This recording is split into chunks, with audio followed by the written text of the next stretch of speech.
I've got a really good circle of people that have built up over the years where I can describe what I'm trying to create and they just get it. I'm Robin Johnson and this is Yours for the Making, and I'm joined by someone very dear to me, Robin Redmile-Gordon. But I am promoting at the moment horticulture as the AI-resistant profession of the future. So I planted partly to create shade as well as to create a garden. But the revelation came after about 5 years when I suddenly realised I was surrounded by birdsong. There had been no birdsong before because there are no trees.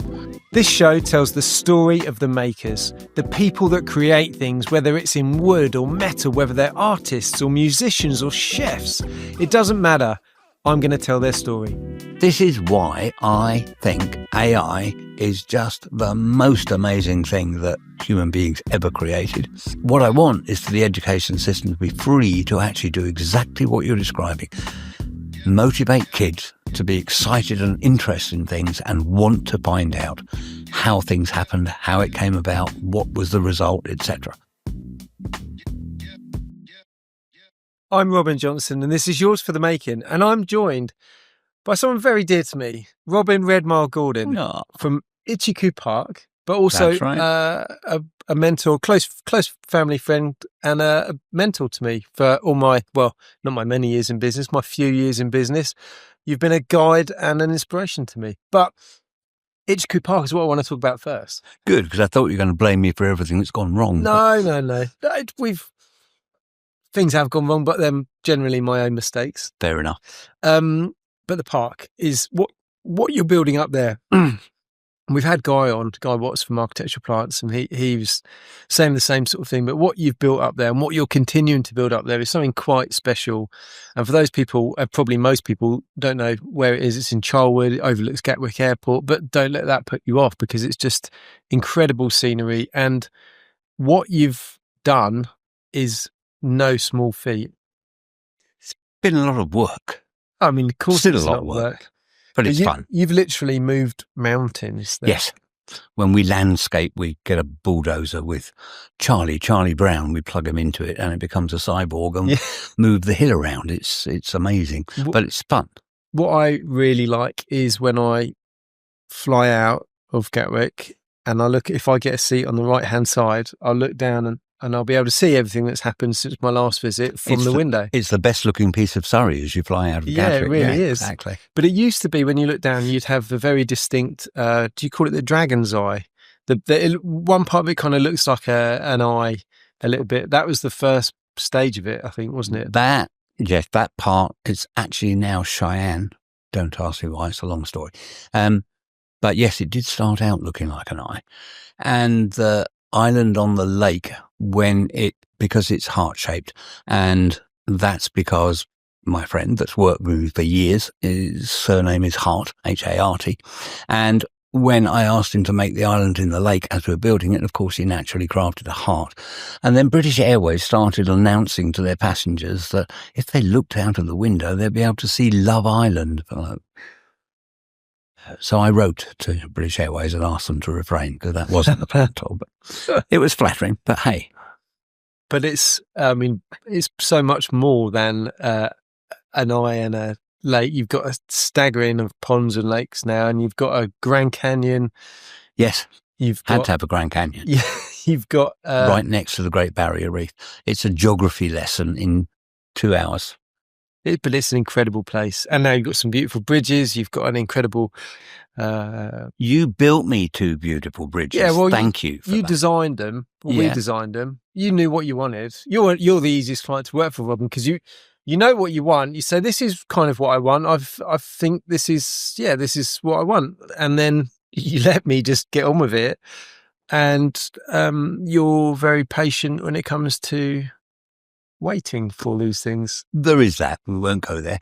But I'm very particular, and for that reason I like to work with people who are very particular, because otherwise you have to stand over their shoulder every step of the way. The terrifying thing is they make decisions instead of asking questions. But if I'm working with somebody like you and you're not alone, I'm not detracting from you, but I've got a really good circle of people that have built up over the years where I can describe what I'm trying to create, and they just get it. And most of the time they'll actually make it better than I had in my head, because they're all artists in their own right, like you. And so I don't feel I'm chasing the job and having to keep an eye on everything that might be going wrong. I actually just get a thrill of watching it come together and seeing the final thing. So yeah, it's really great to have good people. That's why we should be not sending people to university and instead teaching them skills. I 100% agree with that. Now, you touch on Bill, or Mr. Hart. Yes. I've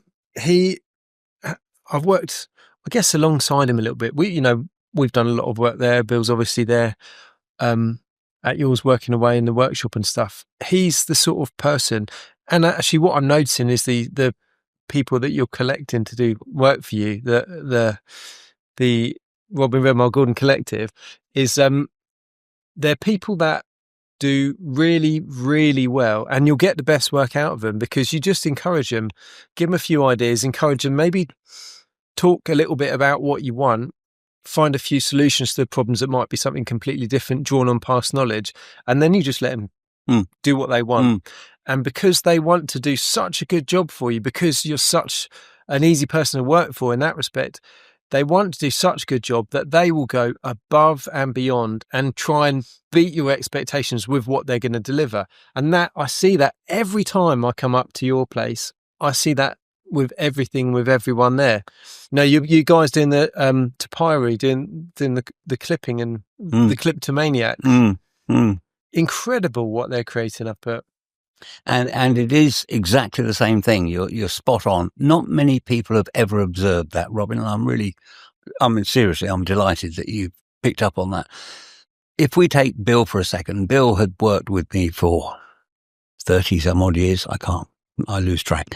And in a sense, you could say, well, what a waste of a career, because he essentially worked for one person all of that time. He had other odds and ends, but essentially it was all work with me.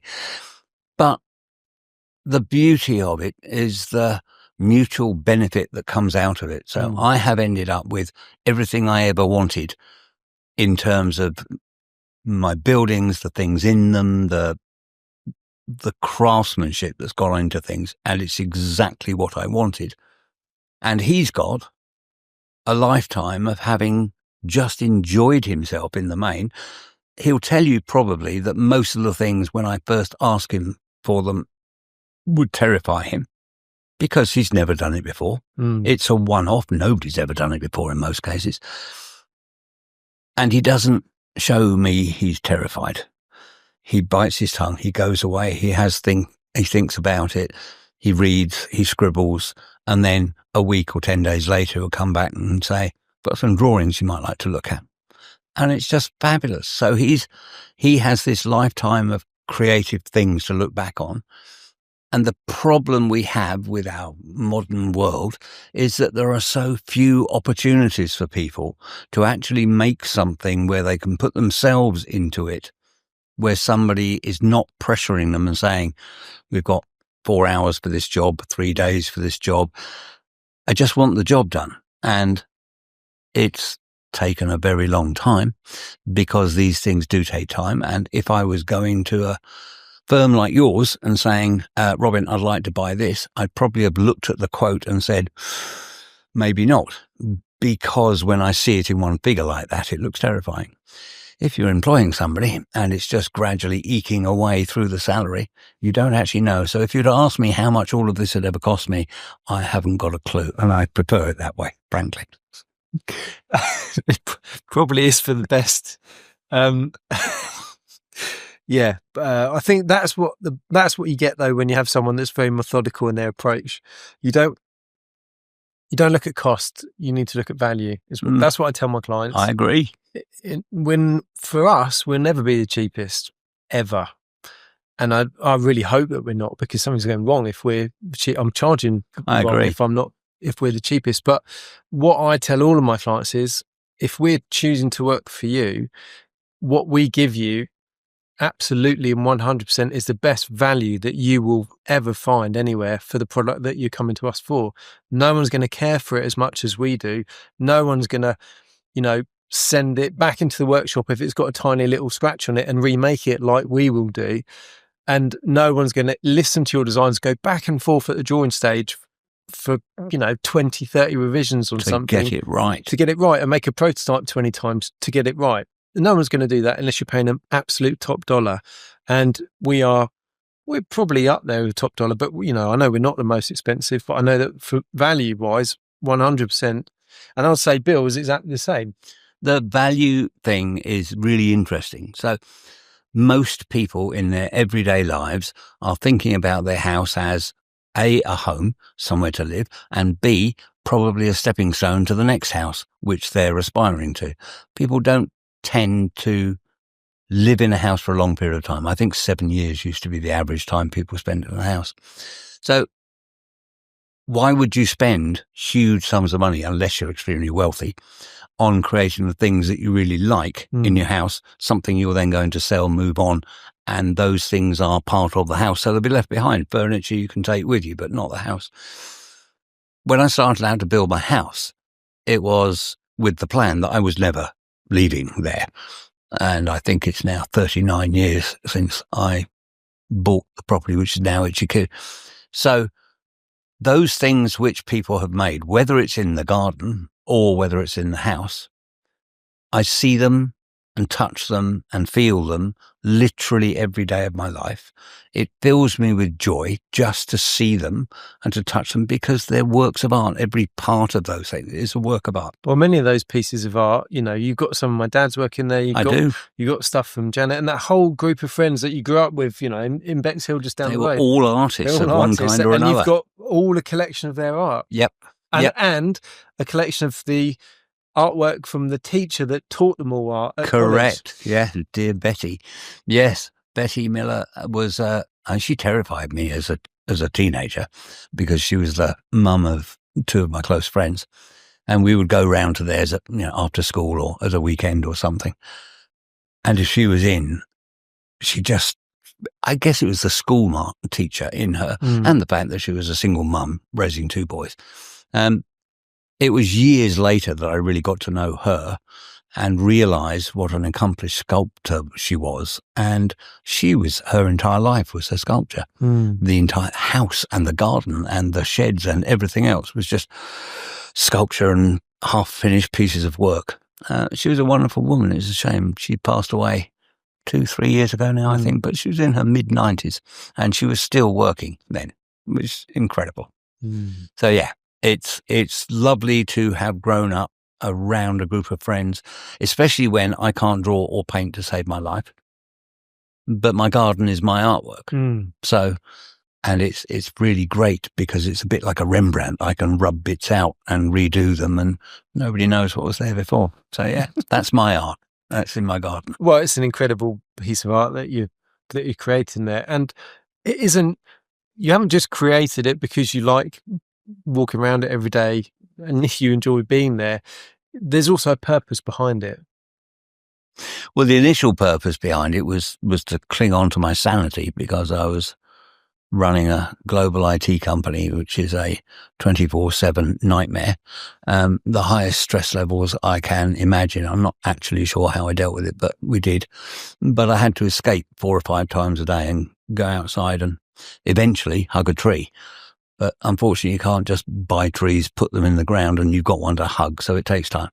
But when I first bought what was Russ Hill Farm, there were 2 trees on the entire site. There was a hedgerow around the outside. There were no shrubs, there was no planting, there was nothing except grass. And now there are literally thousands of trees and shrubs. But the interesting thing is I had an epiphany at one point when I started planting. Part of that was for sun protection. We used to have summers back in the 90s. And a friend that we mentioned earlier, Mark, living in Australia, I'd been to his house it would have been around 1990. He lived in Western Australia, Darlington Hills, and you couldn't take a photograph of his house because it was completely surrounded by trees and shrubbery. Gum trees. And exactly, gum trees. And the purpose of that was to keep the house cool in the summer. And where we are on the side of Russ Hill, we have a 180-degree sun exposure all day long. And it was oppressive in some of those early summers. So I planted partly to create shade as well as to create a garden. But the revelation came after about 5 years when I suddenly realized I was surrounded by birdsong. And I woke up to the fact that there had been no birdsong before because there are no trees. If there are no trees, there are no birds. So now we have no problem with birdsong. It's everywhere. And yes, they like eucalyptus as much as any other tree, frankly. You do have a problem with deer up there, though, don't you? Yes. I would like a shotgun and a freezer, and my wife wouldn't let me near one. So I'm not sure if you're allowed to shoot them with a shotgun. I think you have to shoot them with a rifle. I'll try anything. Just like they eat anything in my garden. And the most annoying thing is they don't eat most of it because they like the taste of it. They eat it because it just suddenly appeared where it didn't used to be. And their way of introducing themselves to it is to bite a chunk off it to decide whether it's tasty or not. Usually not, and they spit it out. Meanwhile, that can mean a tree is no longer a tree anymore. So everything, when it's first planted, has to have guards on it, deer guards. We have literally hundreds of deer guards around the place. But I work to try and get them off as soon as I think the tree is big enough and ugly enough to cope with it. And the deer have got used to it being there, so they're not curious anymore. But yeah, they are a worry. And then there's the rabbits and, of course, the badgers. And pretty much anything wants to try and eat your garden away. Hey-ho, that's what it is. It's a battle with nature, but it's fun. Yeah, but exactly. It's fun. And, you don't have to deal with moles, I suppose, do you? I'm going to touch wood when I say this, because my neighbour directly across the road has had a mole problem for the last 3 years. He has a very, very good mole catcher with whom he's on first name terms, understandably. But for some reason, they haven't crossed the road, and I can't get my head around this. So I don't know. I've never had moles, but they're just over there. Fingers crossed they stay there. Yeah, because that could do some real damage. Oh my God! But yeah. The badgers and the rabbits and stuff, yeah, they nibble. It's the tax you pay for having such a nice space, though, isn't it? It is, but we just learn techniques. So with rabbits, for example, any small plant that you put in the ground will disappear in no time at all because it's just come out of a pot. It's gone in the ground. It's got nothing to anchor it. So they'll pick it up and they'll rip the whole thing out, chomp a little bit, throw it to one side, off they go. They'll do that with all of them. So I designed a tent pegging system. So we now just use a very simple tent peg with a alg on it, push it straight the way through the root ball. It's just enough tension to give resistance when they try to pull.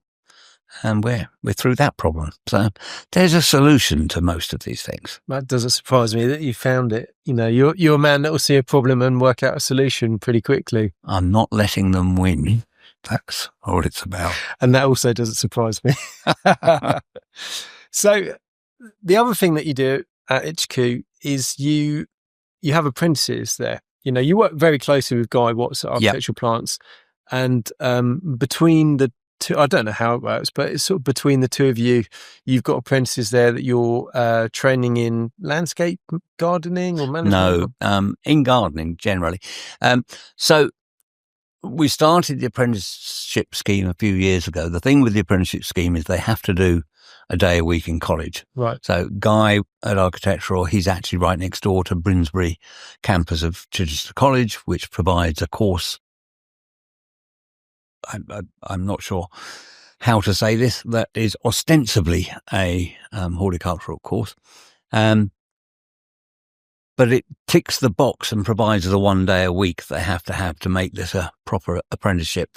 Guy became very good at organising effectively apprenticeship fairs where people would come, he would seek them out, and they'd put them through their paces and could select from the offering that was there.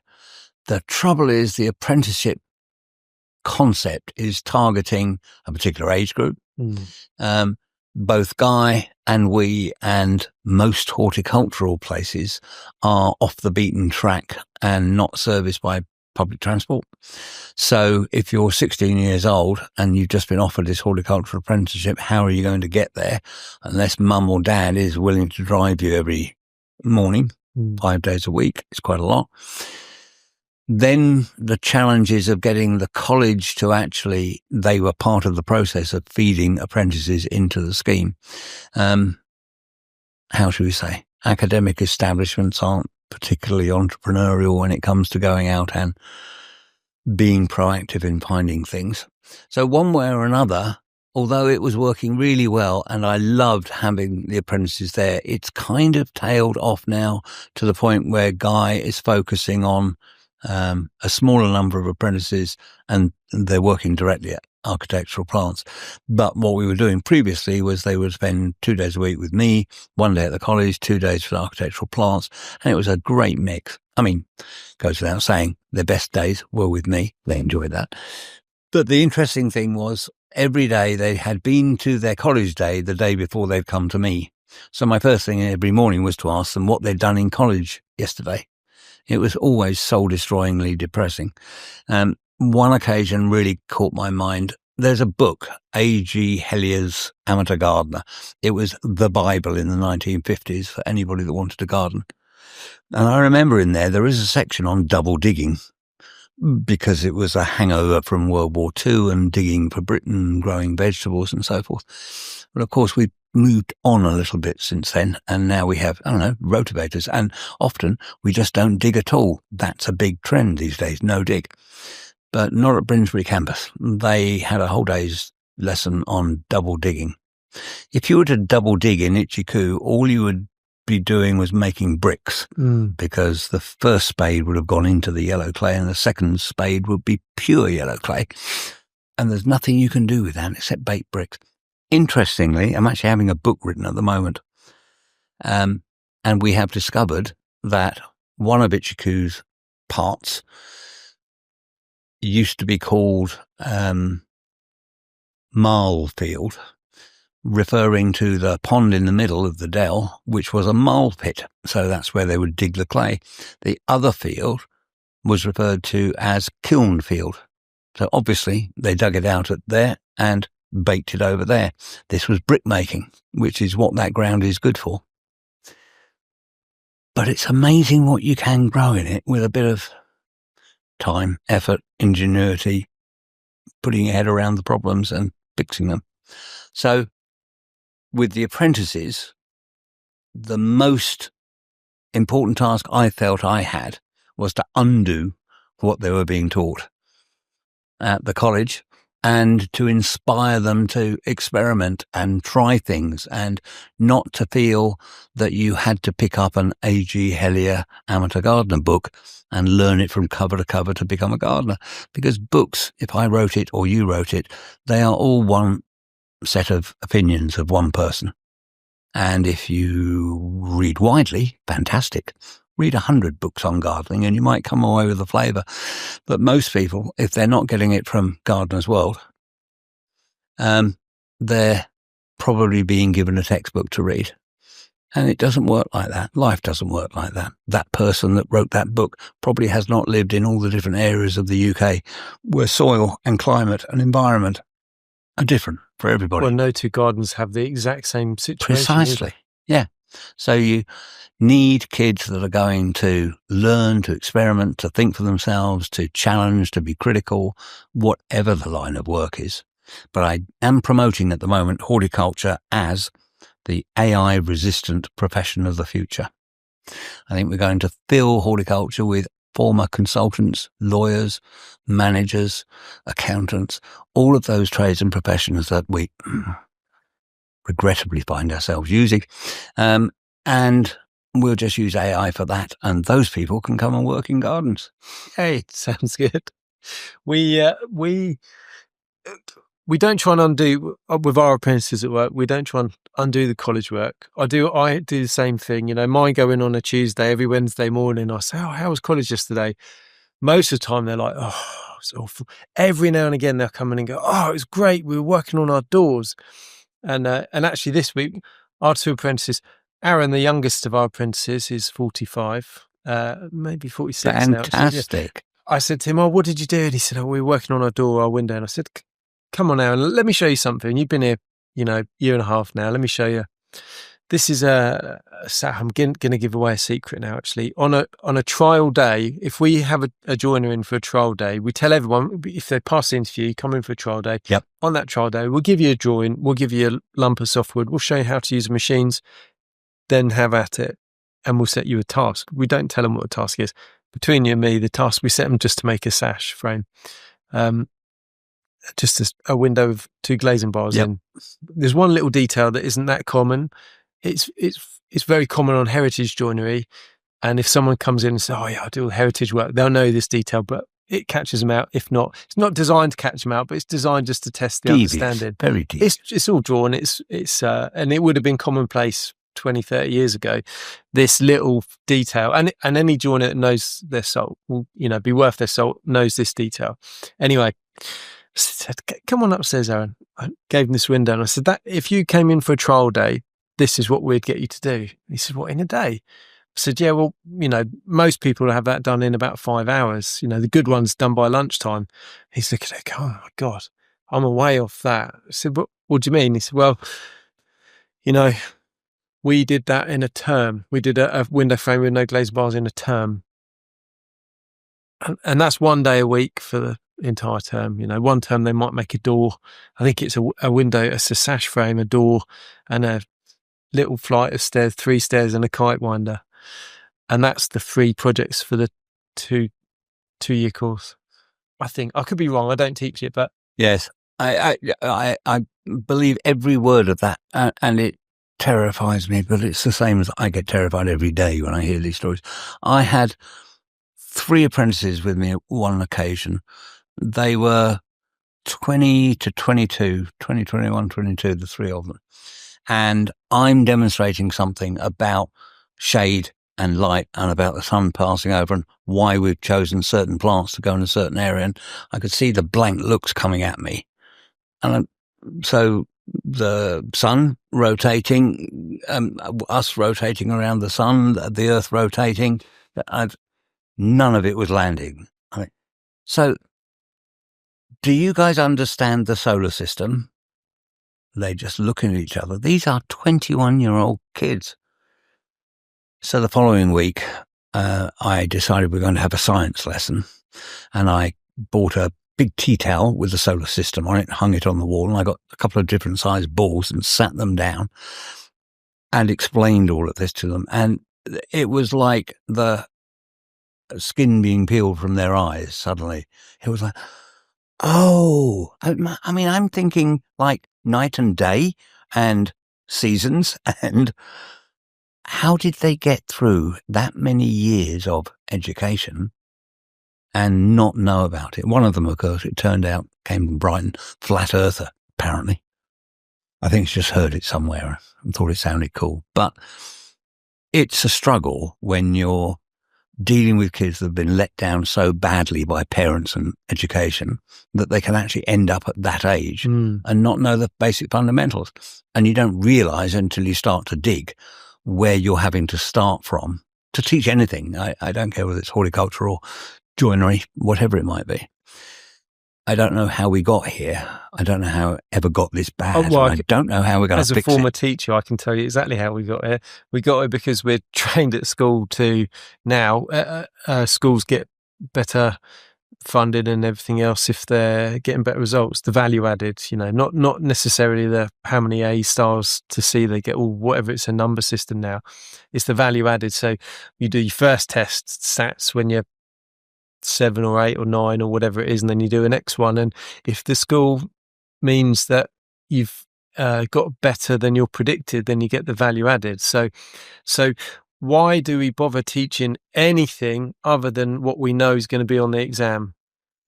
So what happens is we just teach what's on the exam, and the whole rest of learning and, the holistic learning, it just kind of falls at the wayside. Mercifully, I think this all came after my school career. So because I'm sure there was none of that back in the 1960s. I can't believe there was. It never felt like that was how it was being taught anyway.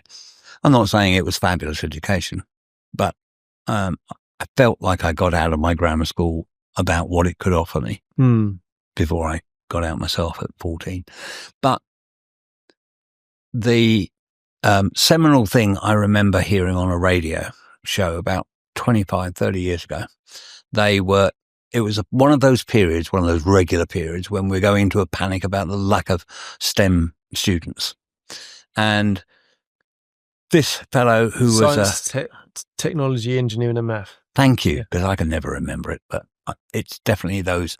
And he was a very experienced educator of some kind. He was a professor at a university, and he had this brilliant way of explaining everything that we've got wrong. And he described it with trying to explain Big Bang to children.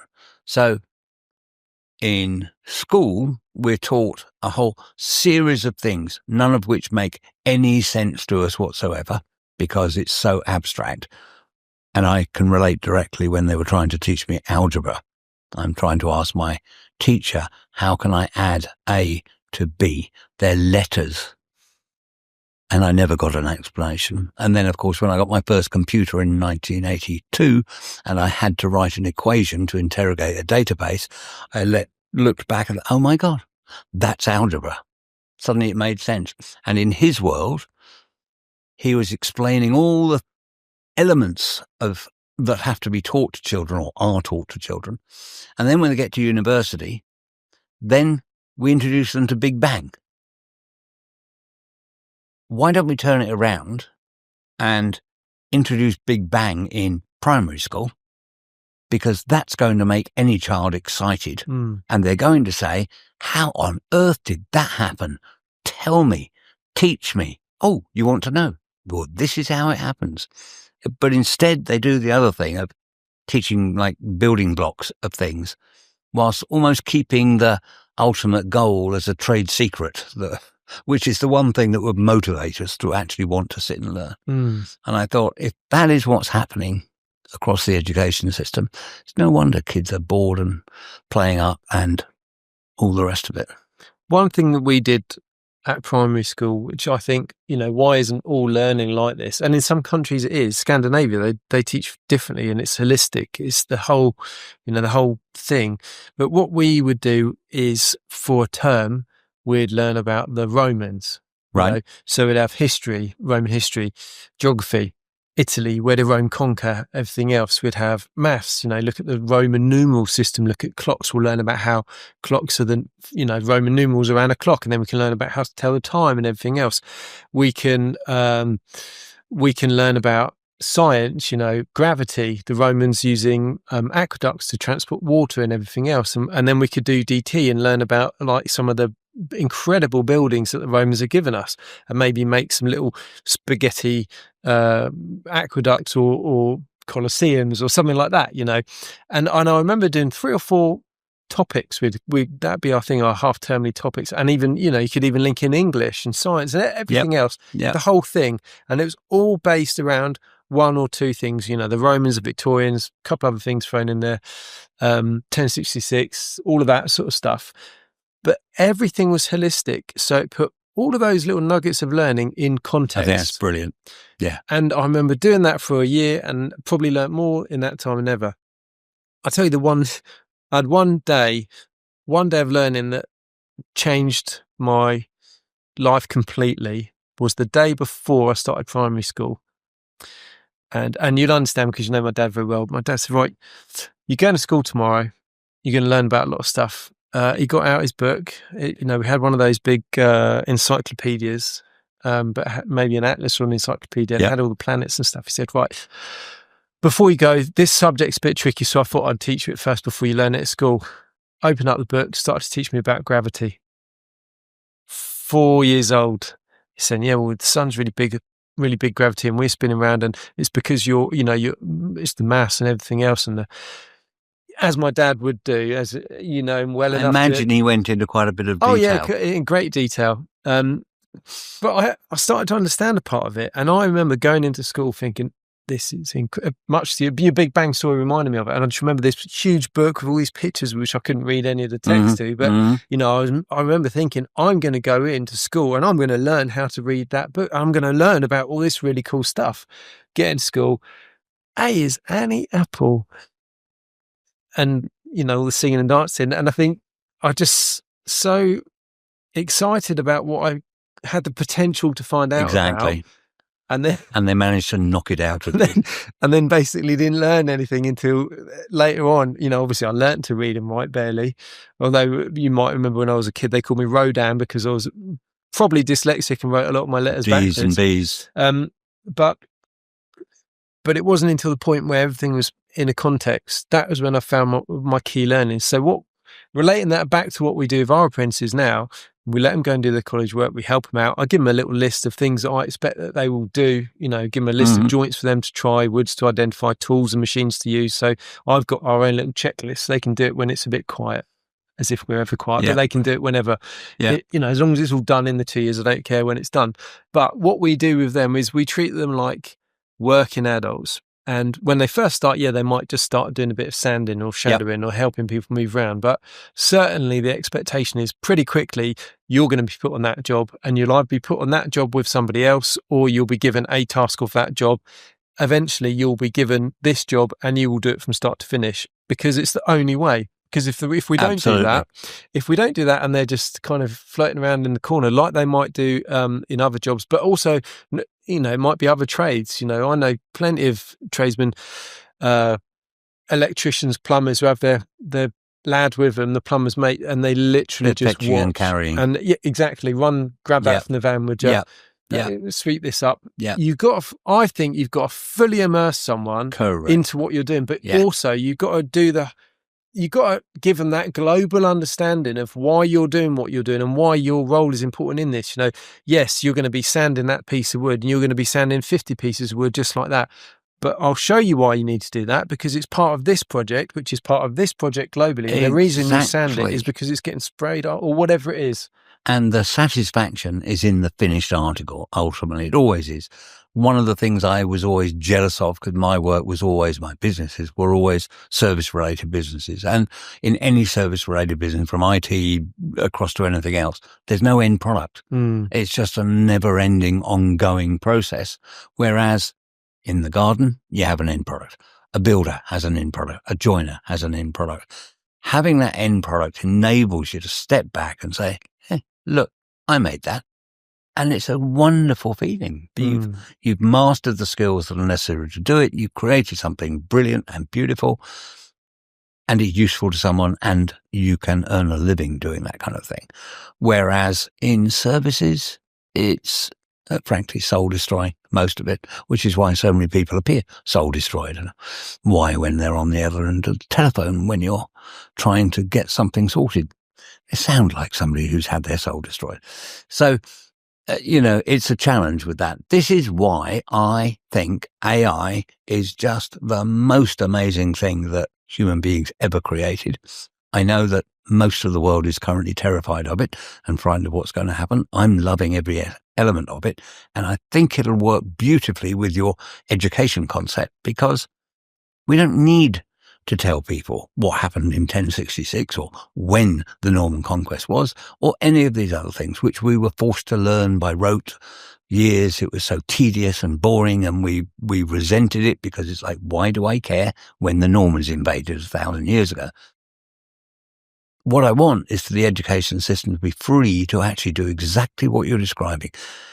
Motivate kids to be excited and interested in things and want to find out how things happened, how it came about, what was the result, etc. If they want to know something to help them in that process, they will just talk to a device. It might be on their wrist, it might be just in the room, it could be anywhere, and say, we'll call it Robin. Robin, tell me, when did the Norman Conquest happen, and what was it about, and what happened afterwards? And whilst they're doing something else, it can read them the entire story. But the difference is, my son already does that. He has his homework. I hear him up in his room and he says, Alexa, yeah, what what's this, who did this, da, da, da, da, da, whatever the homework is. And then the device will just read back to him what he needs to know for his homework, and he'll just scribble it down. And I think you're cheating, but how is it any different to reading a book? It's no different. It was the same. When I was at school, we had slide rules. I never really fully mastered it, but we weren't allowed to take a slide rule into an exam. Then calculators came along, and then everybody said, you can't possibly let kids take calculators into exams. Well, guess what? Now they take the calculator in. And I imagine, I don't know, do they take their iPhones into an exam these days? I don't know. I don't know. Don't think so. But the point is, the world didn't fall apart as a result of all of that. Calculators are great. I have reservations. I like the fact that I know arithmetic sufficiently so that when I press the wrong key on the calculator, I know I pressed the wrong key. But with AI, it has access to the entire planet's collected knowledge. It makes an encyclopedia look like a chalk and slate comparison. So I think it's only going to get better. People complain that it's only 97% accurate. I don't know a human being that's 97% accurate, certainly not in every subject known to mankind. Yeah. So I'm happy to wait for the 99.9% accuracy. We'll work with it as it comes along. But for the moment, it knows more than any other human being I know of. I had a friend recently. She's starting a business. She's launching a clothing brand, and I've been working with her, helping her in certain ways. But I realized that this has to stop. I have to get her to take charge of this. If she wants to be an entrepreneur, she's got to get her feet in the water and start dealing with it. So I introduced her to AI and explained to her, look, one of the things you're great at doing, I mean this in nice ways, chatting. So I want you to use this AI as somebody to chat to and just tell it everything you know. Talk to it about your concept of the clothing brand, where the ideas came from, what motivated you, what inspired you, where you've got to, where you want to go, what you need help with, a website, crowdfunding, how to structure the business. Just talk to it, let it be an ongoing conversation, keep coming back. And actually, in her case, we use ChatGPT because it has a project sharing thing. So she can talk to it, do that. It all goes into the one project.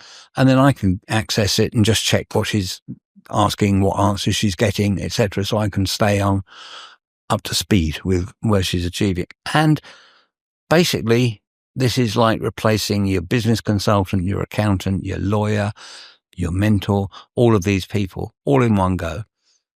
And it will remember all of this for all time. And so you can go back to it with any question about the product, the business, how she was doing, what her plan was 3 years ago when she first started this, and how the plan's going now. It's not going to forget. And it costs her £20 a month. I mean, it's a revolution, total revolution, and a good one, I think.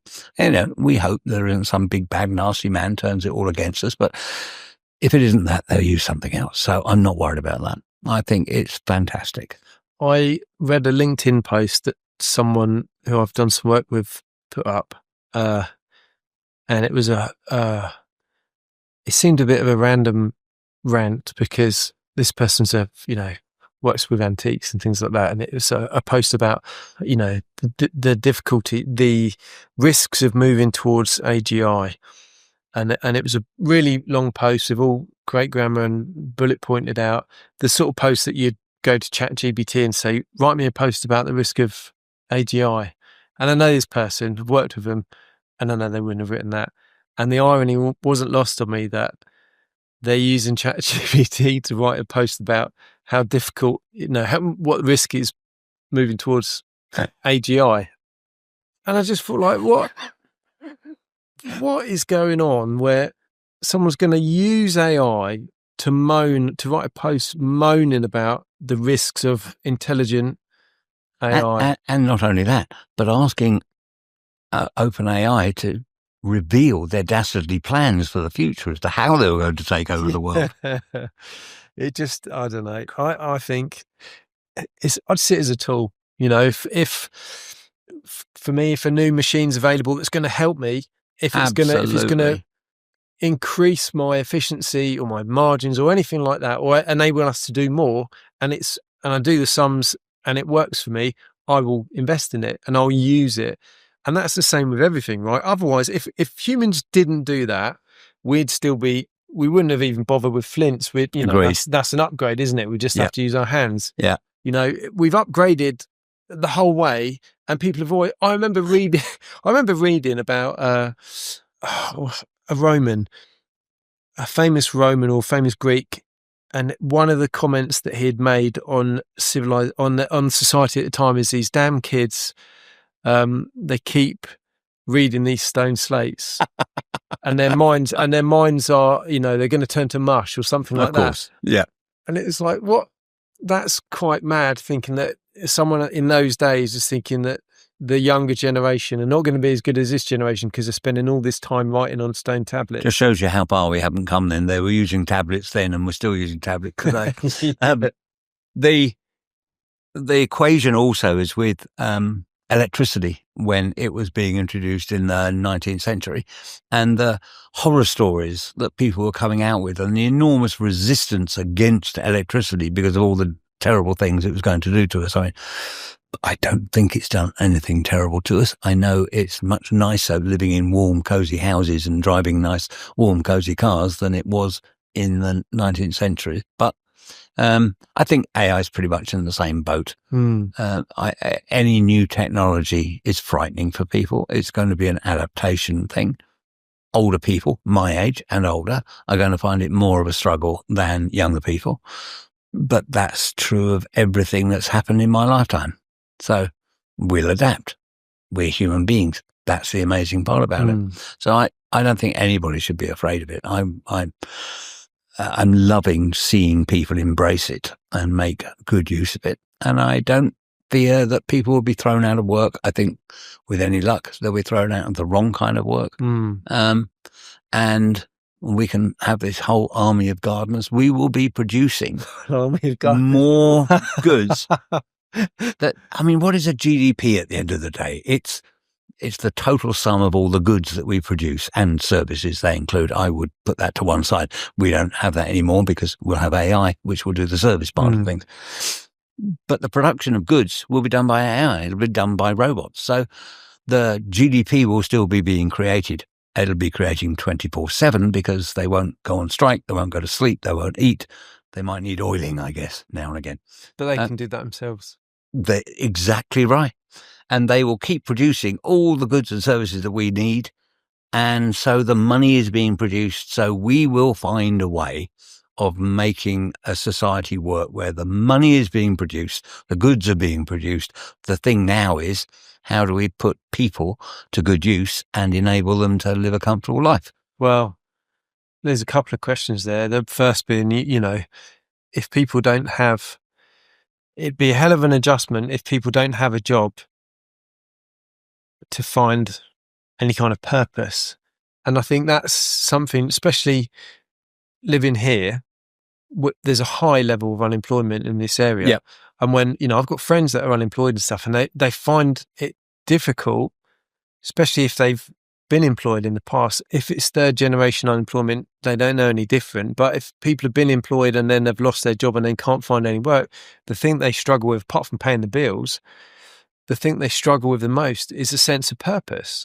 Because for a lot of people, what they do as a job, unfortunately, fortunately, whatever it is, but it begins to define them a little bit as a person. But it not only defines them as a person, but also gives them purpose, gives them something to do. So if AI and robots are doing all the work, great. What do we do then? I think apart from gardening.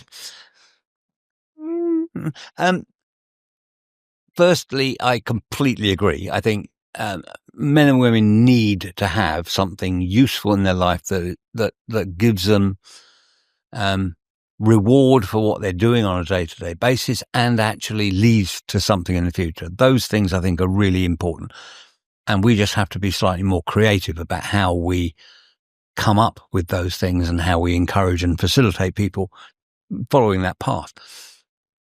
I don't fear AI in people's jobs because apart from the people I mentioned earlier, can I say something controversial? If all the lawyers on planet Earth were put out of work tomorrow, nobody will cry. If all the business consultants and everybody else in that echelon of I can charge you vast sums of money and be absolutely useless will go. And that's a good thing.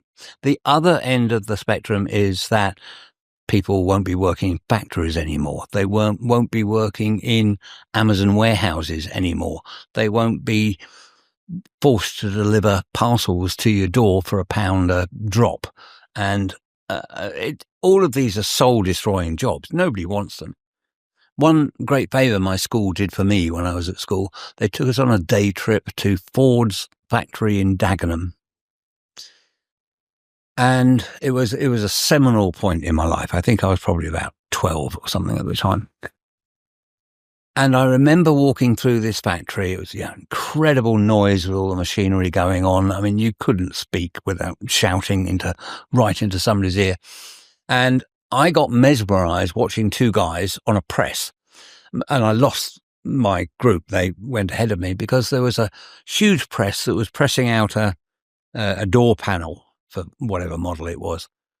And one side of the press, there were two guys with a stack of steel sheets, and their job was to each side lift up the steel sheet, flop it over into the press, ka-chunk, and then the two guys the other side took it off the press and laid it on a stack. And this is what went on all day long. And I remember later hearing about Dagenham Ford workers always going on strike and thinking, can you blame them? But I made the decision there and then that over my dead body was I going to end up doing that kind of work for the rest of my life. And I don't think anybody should have to do that kind of work. AI fixes that problem. It'll go ka-chunk all day long. No problem.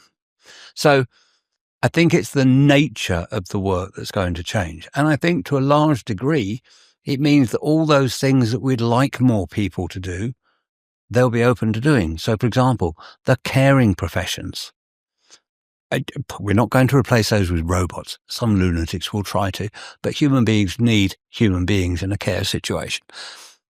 But if we have enough money in society, because we're producing things using robots, then we can start to pay the caring professions a decent wage to do the job.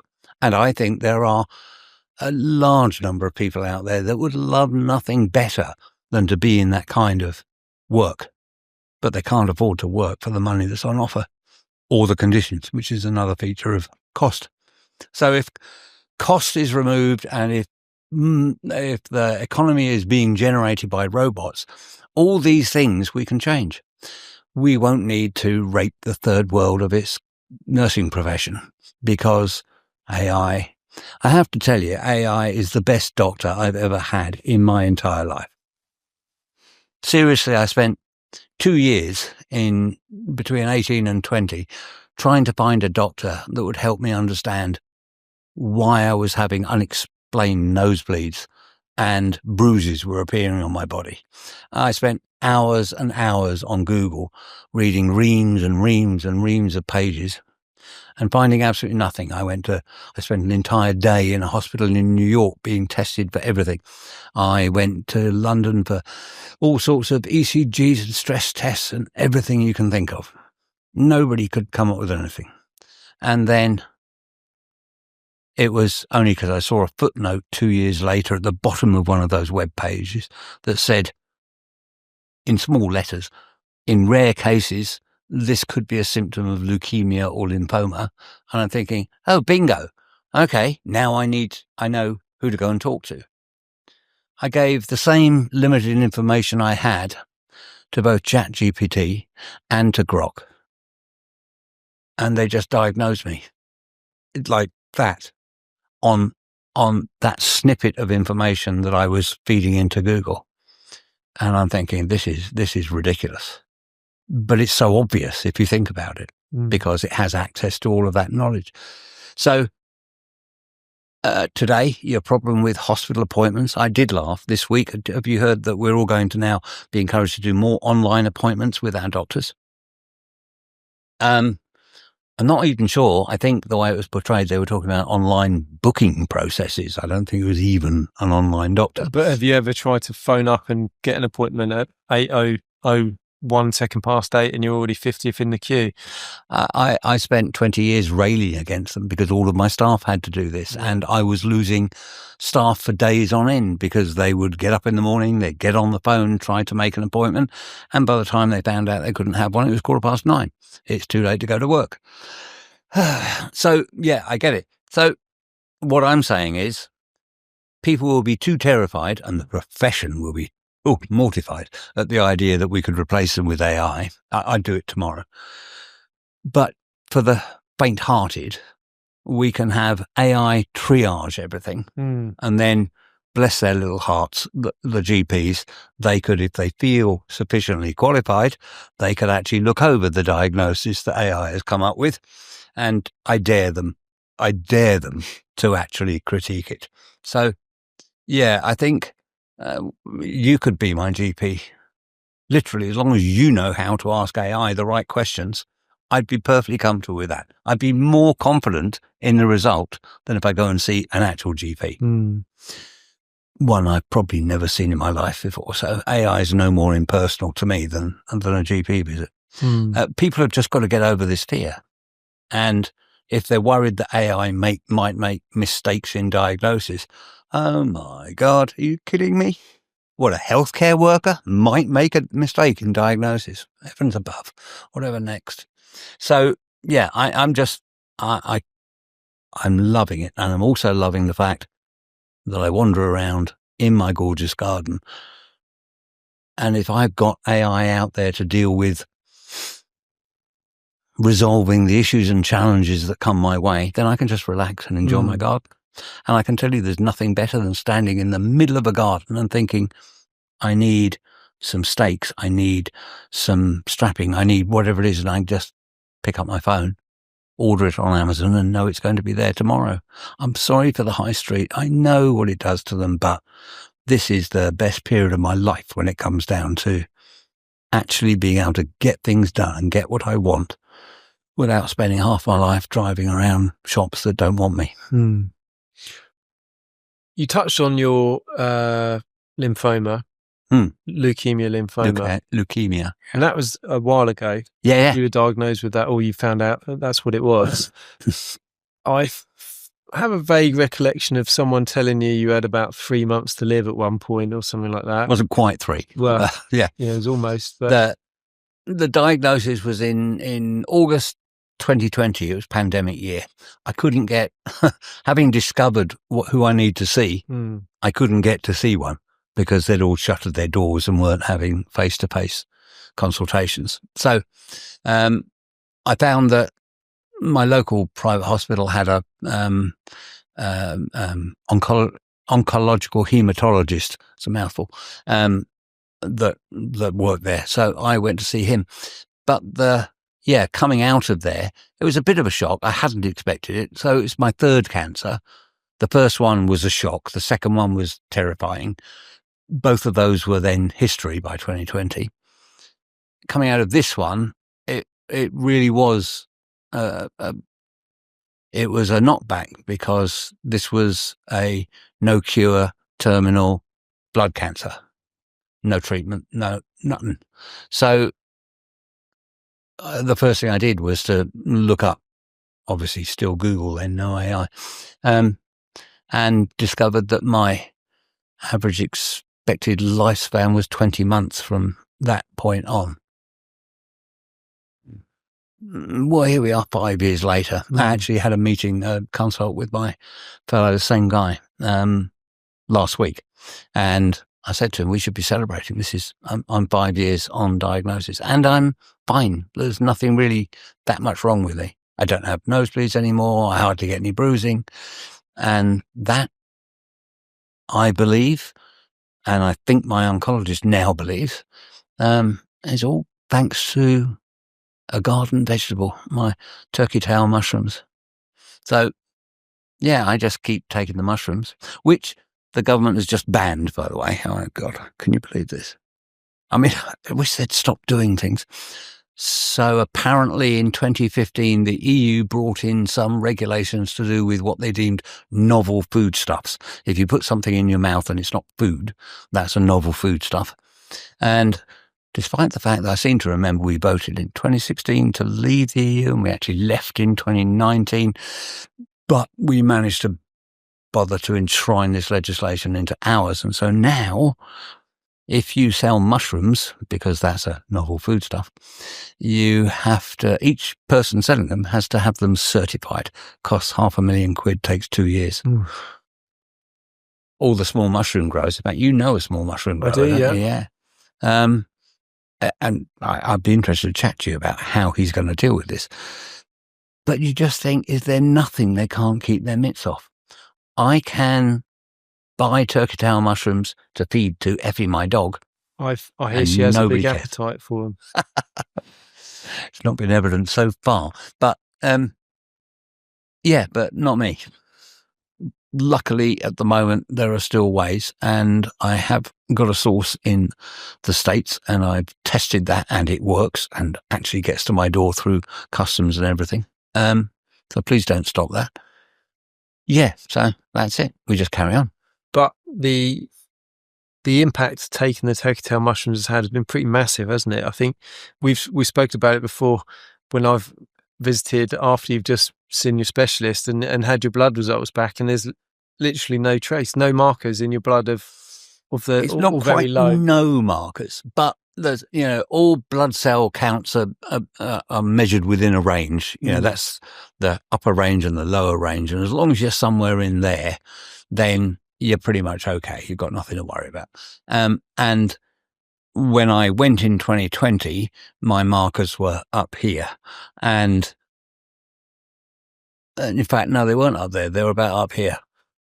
And then over the next year to 18 months, they got up to here. And then when I started taking turkey tail, it was 5 months from when I started, when I had my next blood test, which was longer than I'd planned. I was hoping to have a blood test every 3 months.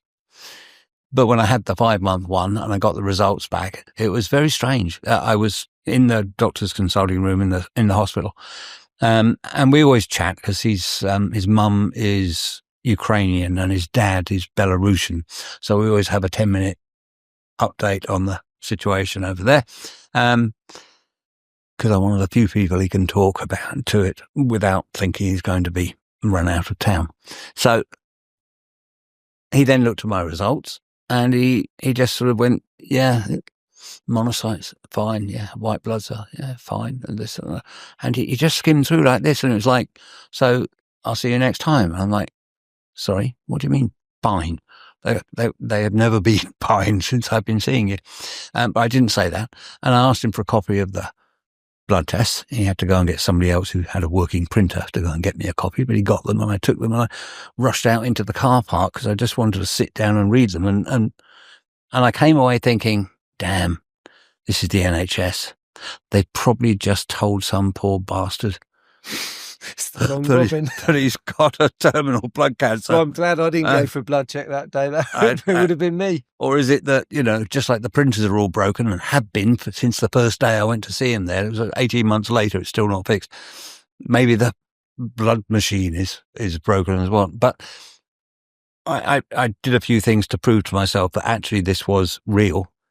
And then I have a private oncologist in London that I just sort of keep in the background for when I really need someone that I think knows everything, and he's an absolute specialist in this particular condition. And I sent him the results of my blood test, and I booked a telephone call, consultation with him.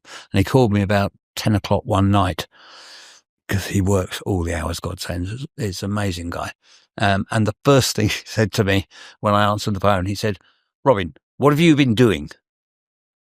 No, he said, Robin, this is amazing. What have you been doing? And I said, John, before you go, I'll tell you what I've been doing. But when you say it's amazing, are you sure? I thought you were going to say, don't get excited, Robin. These things happen all the time. Don't worry, it's coming back, that kind of thing.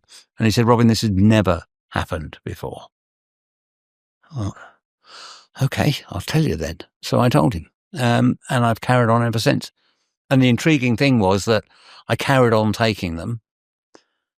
And what happened was, if you imagine you're on this slope coming down from where I shouldn't be, and I had got myself into this nice range now, well, it carried on going down through the bottom of the normal range, and it got to the bit at the bottom where it said, you haven't got any blood cells left. They call that pancytopenia.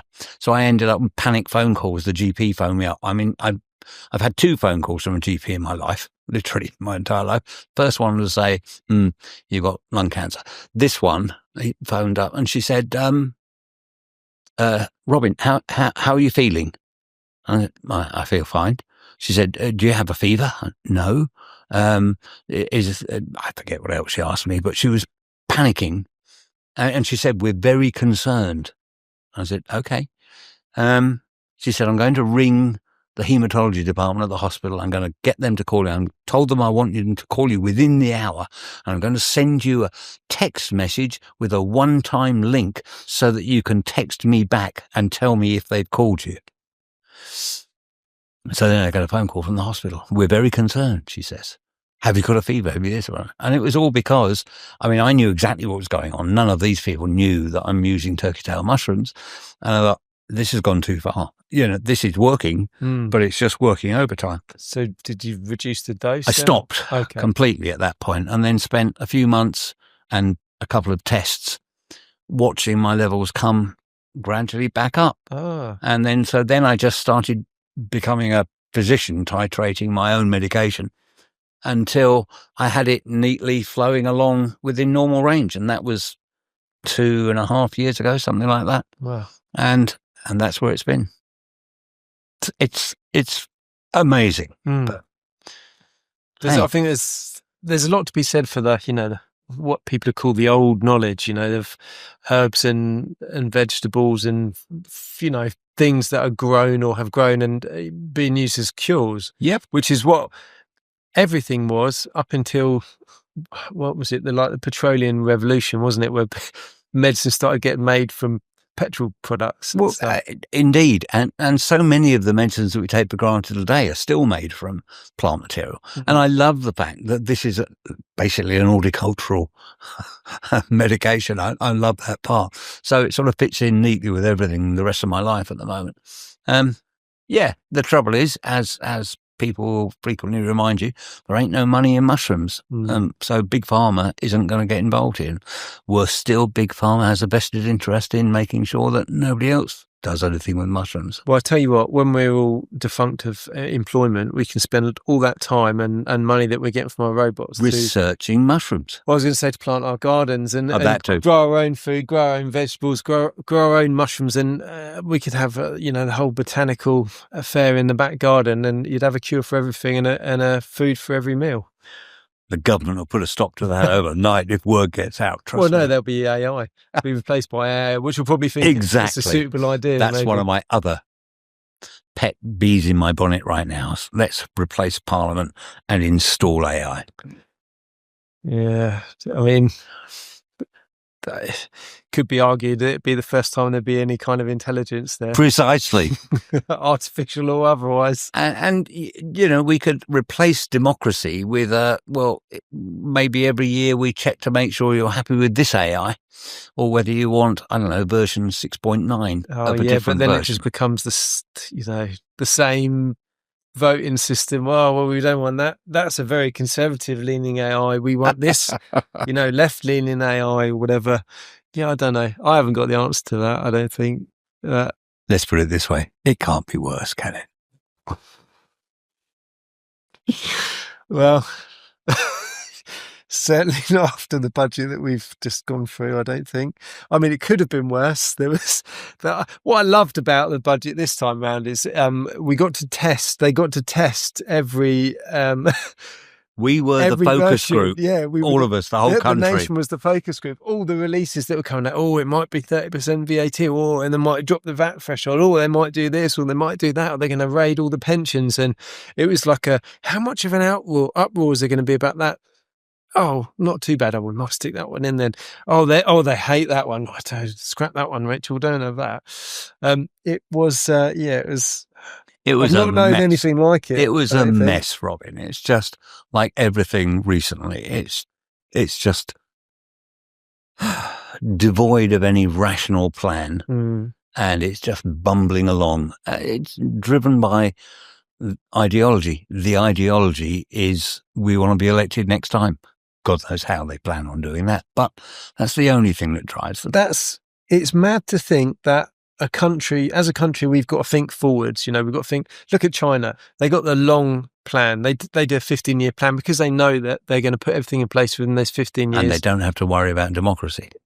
Yeah, but there's certainly an argument. If you think back to, before democracy in this country, where kings and queens, the monarchy that had rule, and if they did a fair job, they didn't get killed, But that's what happened. If the monarchy were really, really awful, someone would go and kill him. So it's in your interest, if you were the king or the queen, or if you were the monarch, to keep do the people best reasonably job you can. happy. Yeah. And we paid a lot less tax in those feudal days. Yeah. We only worked 2 days for the lord of the manor. Yeah. Yeah, it's got a lot to be said for it, the 12th century. Well, even like what is it, the Doomsday Book, when they talk about taxes, the taxes raised in the Doomsday Book, it's a small percentage of the income. A token. Yeah. Essentially. So rather than 85% of everything that you grafted for. Yeah. Yeah, maybe that's the way to go. But then, having King Charles make all decisions, I don't know. I better than his brother, I didn't pay as much attention as I should have done in history, but I don't recall anybody mentioning, you remember we had workhouses? I think that was a later invention, like 19th century, but I don't remember anybody being paid to sit at home because they're a bit anxious about going out. So I think that has to be factored into the equation. Those human rights that we've been gradually building over the last 40 years to replace the way things used to work. I think that the penny is beginning to drop. The less we use AI, we can't afford this stuff anymore. Do you know what I think would be a really good solution to it? I'm terrified. I run the risk of getting cancelled now, but what I think is that we spoke about it earlier. If you've got work, you feel value. You've got a job. Particularly if you're lucky enough to enjoy your job, you've got value, you've got purpose. If you're unemployed, I think to be able to, and I don't necessarily think that helping people to be able to live is a bad thing. The workhouse, obviously, you got 3 meals a day and a roof over your head.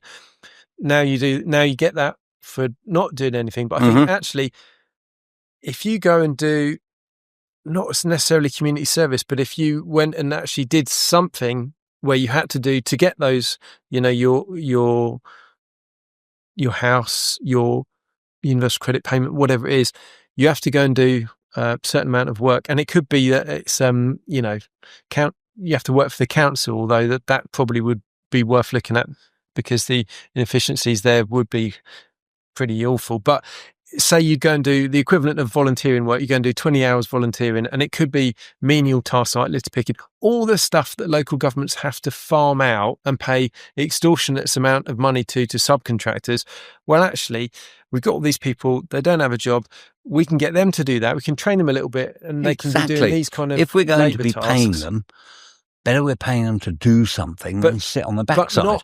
But there's two, and healthier. There's two views for this. The first view is that great, they're actually earning that money. But the other one, and I think the more important one, and the reason why I think this is the more important of the two, is that actually you'd give those people self-worth. Exactly, self-worth, value, purpose, and you'd educate them because they might come from families who've never in 2, 3, 4 generations had jobs. You give them self-worth and you show them what it is to work and how to work. And I guarantee if we did that, those people, a huge majority of those people would then go on to find work that gives them real value and pays them really well. And I reckon even some of them would then probably get an entrepreneurial spirit and do incredibly well in the world of business. But without having that exposure, because it's not forced, but you don't have to do it now, without having that exposure to work, if you come from a family who doesn't work, how are you going to understand that? you don't get taught at school. You need to go to a job. So it comes down, the thing you were referring to earlier when you're talking about apprentices that are used as fetch and carry merchants, as opposed to plunging them into the work and actually getting hands-on. And that's the only way to learn. We all know that. About 20 years ago, there was a lot of worry about, there still is, but they were talking about our problem with pensions and the fact that people would have to work older and longer. It's still a topic of conversation, but at the particular point I'm thinking of, it was a massive one. And I think it was just before they actually increased pension age. And simultaneously with that was the challenge of youth unemployment, which 20 years ago was really serious. It's probably still not a great thing now, but it's not as bad as it was back then. And so you have these two tracks, one of what do we do with young people and getting them into work, and what do we do to solve the problem of older people who would like to retire. But the trouble is, if they retire, we lose that entire knowledge base to whatever industry they're in. About this you and I know very well that that's where all the real skill and wisdom in any professional trade is. Why don't we put these two ends together?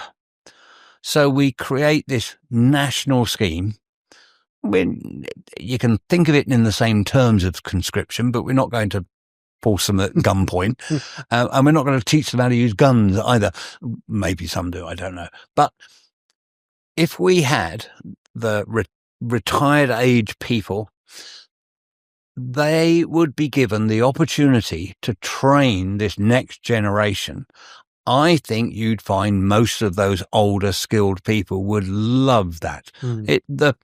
The kudos it would give them in being able to pass on and nurture younger generation coming through. The younger people would be obliged to spend time with older people that had a lot more knowledge, experience and wisdom than they did, and they would learn from them. And we could put the combined force together to work on anything from small local projects that might be relatively small in ambition scale but have a big impact on the local community, to massive infrastructure projects. And going back to what we were talking about earlier on, can you imagine as a 16-year-old doing your 2 years on this national scheme and working under these skilled people, and it turns out you've just built, I don't know, a new bridge to Ireland, to be able to stand back there and for the rest of your life when you're visiting Ireland by car, you'll be able to say, children, I helped build this bridge. And that's all people live for. And I don't think people understand that blokes, basically we're builders. It's what we are. Whether you're building furniture or buildings or bridges or gardens or whatever, we love creating things. And I think the more we can encourage people to create things, even if we have AI, somebody somewhere's still got to build that wretched bridge. There's all sorts of aspects to it that people will be involved in. And I think putting our older generation to work like that, suddenly we're not paying them a pension to sit on the backsides getting bored. We're actually paying them to do something really useful, to be teachers to a younger generation. And we're paying the young kids not to sit on their asses at home with a Game Boy, but actually to get up, do something useful and learn a wide array of skills. The last time I heard somebody talk vaguely in these terms 30 years ago, the argument was, the unions would never allow it because we'll be taking jobs from them. Well, I think we're beyond that now, aren't we? Things have moved on, mostly. And, I no longer care what they would think, frankly. And given AI, most union members will probably be the first on the chopping block in terms of AI replacement. So a union-friendly AI. So let's turn it around and put their people to work onto these projects and do it that way. But I think that combination of putting two problem groups together, because that's the way a government thinks about them as problem groups, and two problems brought together could probably actually create a massive benefit for society. Well, it could happen now. Don't vote for me because I'm not going to be part of that. Robin, it's been great having you on. One thing I ask every guest is, if you could give 18-year-old Robin a piece of advice, what would it be?